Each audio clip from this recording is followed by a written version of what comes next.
Fancy saris, కంచిపట్టు సారీస్ కి ప్రత్యేకంగా పెట్టింది పేరు మన పూర్ణిమ ప్రింట్స్, KPHPN మాదాపూర్. నమస్కారం. కార్తీక పురాణం 29వ రోజు పారాయణలోకి వచ్చాం. నిన్నటి పారాయణలో యమాలయాన్ని దర్శించిన ధనేశ్వరుడు అనే పాపిని గురించి నారద మహాముని చెప్పిన మాటలు విన్నటువంటి ఈయన యమధర్మరాజు ఏం చేశాడో చూద్దాం. నారదుని హితవుపై రవంత చింతించిన రవిసుతుడు ఆ ధనేశ్వరునకు ప్రేతపతి అనే తన దూతని తోడిచ్చి నరకాన్ని తరింప చేయవలసిందిగా ఆదేశించాడు. ఆ దూత ధనేశ్వరుణ్ణి తనతో పాటు తీసుకువెళ్తూ మార్గమధ్యమందలి నరకభేదాలని చూపిస్తూ వాటి గురించి ఇలా వినిపించసాగాడు.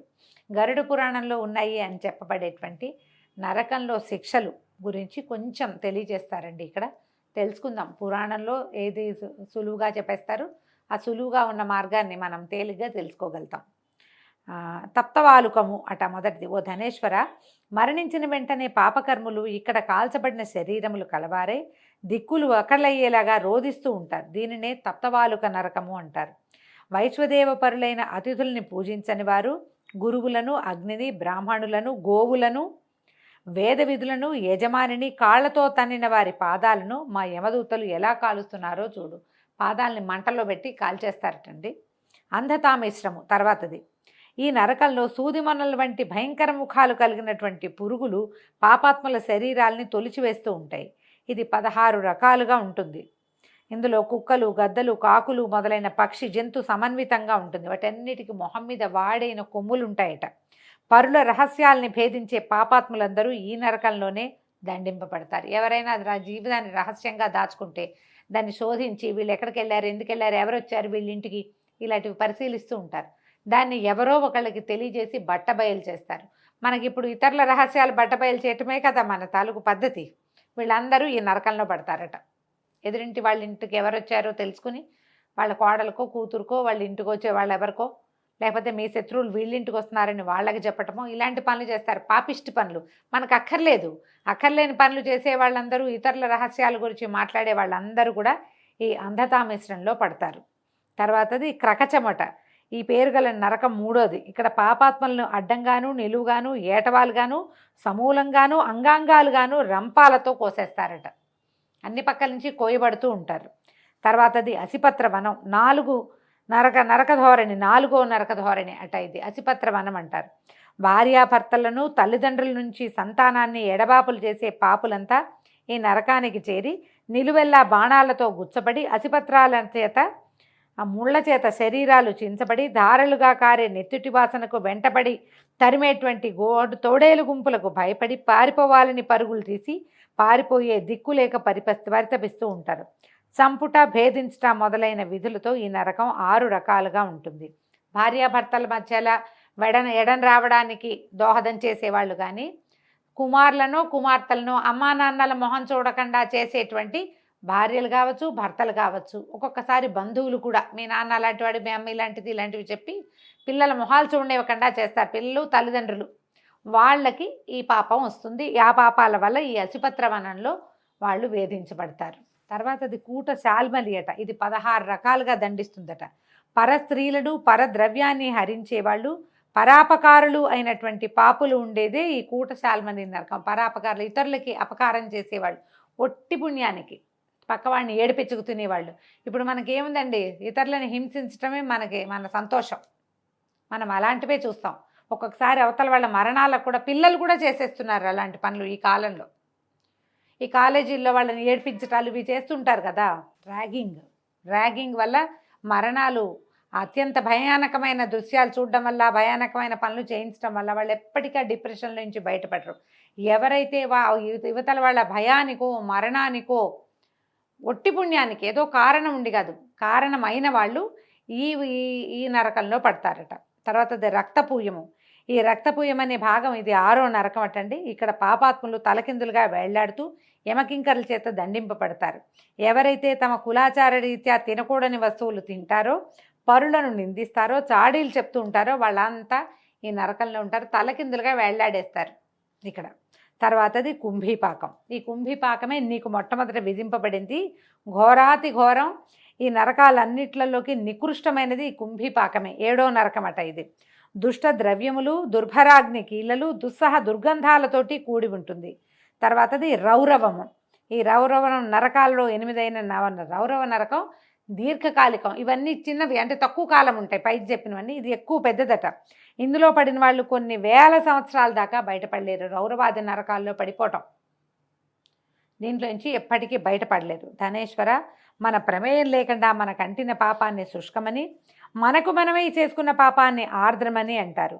ఈ 2 రకాల పాపాలు కలిపి 7 విధాలుగా ఉంటాయి. ఇవేమేమిటి? అపకీర్ణము, పాంక్తేయము, మలినీకరణము, తర్వాత జాతి భ్రంశము, ఉపవీతకము, అతిపాతకము, మహాపాతకము.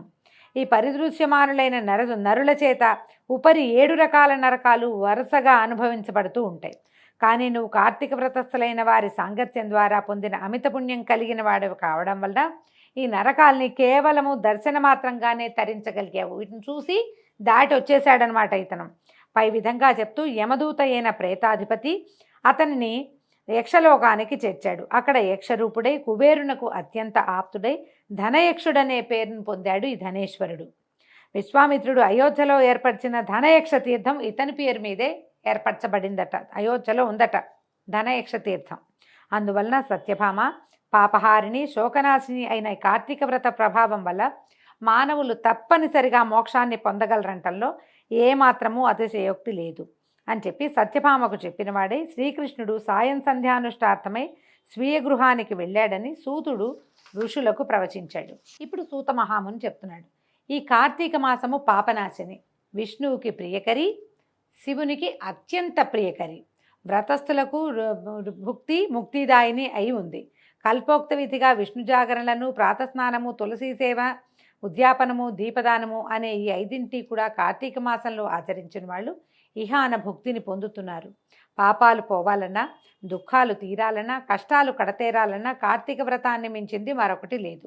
ధర్మార్థకామ మోక్షాలు 4 కోసము ఈ కార్తీక వ్రతం ఆచరించవలసి ఉంటుంది. కష్టములలో ఉన్నవాడైనను, దుర్గారణ్యగతుడైనా, రోగి అయినా సరే విడవకుండా ఈ వ్రతాన్ని పాటించాలి. ఎటువంటి ఇబ్బందులు కలిగినా సరే వ్రతాన్ని మానకుండా శివాలయంలోనో విష్ణువాలయంలోనో హరిజాగరణాన్ని ఆచరించాలి. శివ విష్ణు దేవళాలు చేరువలో లేనప్పుడు రావి చెట్టు వద్ద కానీ తులసీవనంలో కానీ వ్రతం చేసుకోవచ్చు. విష్ణు సన్నిధానంలో విష్ణు కీర్తనలు ఆలపించేవాళ్ళు, సహస్ర గోదాన ఫలాన్ని వాద్యాలు వాయించేవాళ్ళు అశ్వమేధ ఫలాలని, వాద్యాలు వాయించేవాళ్ళు అశ్వమేధ ఫలాలని, నర్తకులు సర్వతీర్థాల స్నాన ఫలాన్ని పొందుతారు. ఆపదలలో ఉన్నవాడు, రోగి, మంచినీరు దొరకనివాడు, వీళ్ళు కేశవనామాలతో లాంఛనప్రాయంగా మార్జనం అనర్చితే చాలు. అంటే ఎవరికి ఓపిక లేదు, కుదరదు, అవకాశం లేదు, అనారోగ్యము ఇలా ఉన్నప్పుడు కేశవనామాలు చెప్పుకుని ఏమంటారు, అపవిత్రవా సర్వావస్థాంగతోపివ యస్మరేత్ పుండరీకాక్షం సబాహ్యాభ్యంతర శుచి అని నీళ్లు చల్లుకొని పుండరీకాక్ష అని గోవింద విభవనామాలు కనుక చెప్పుకుంటే అదైనా సరిపోతుందట. ఉద్యాపనకు శక్తి లేని వారు బ్రాహ్మణులకు భోజనం పెడితే సరిపోతుంది. అవ్యక్త రూపిణో విష్ణో స్వరూపో బ్రాహ్మణో భువి. శ్రీ విష్ణు మహావిష్ణువు యొక్క స్వరూపమే బ్రాహ్మణుడు. కావున కార్తీక మందు బ్రాహ్మణుని సంతోషపెట్టడం చాలా ప్రధానం. అందుగాను శక్తి లేని వాళ్ళు గోపూజ చేసినా చాలు. ఆపాటి శక్తి అయినా లేని వాళ్ళు రావి మర్రి వృక్షాలను పూజించినంత మాత్రం చేతనే వ్రతాన్ని సంపూర్తి చేసిన ఫలితాన్ని పొందగలుగుతారు.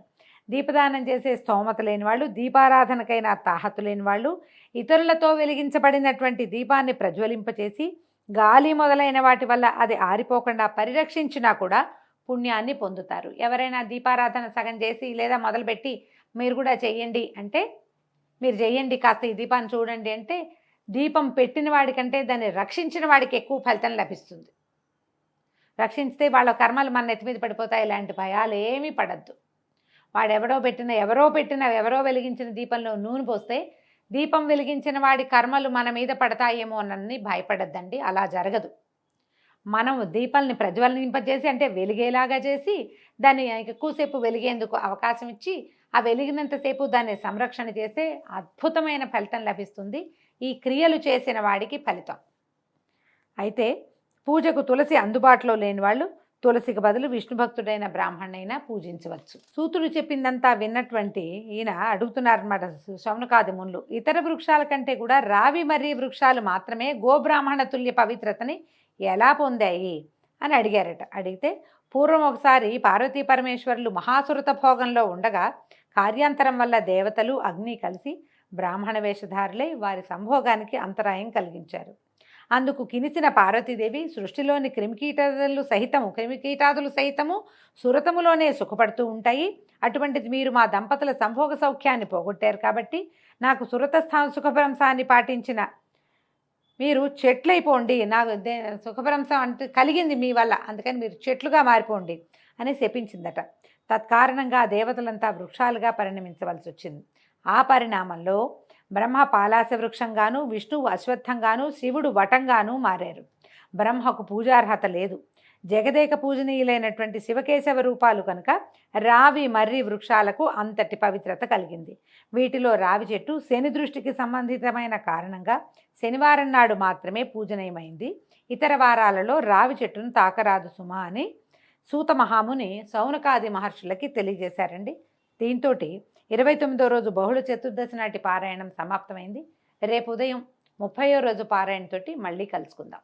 నమస్కారం.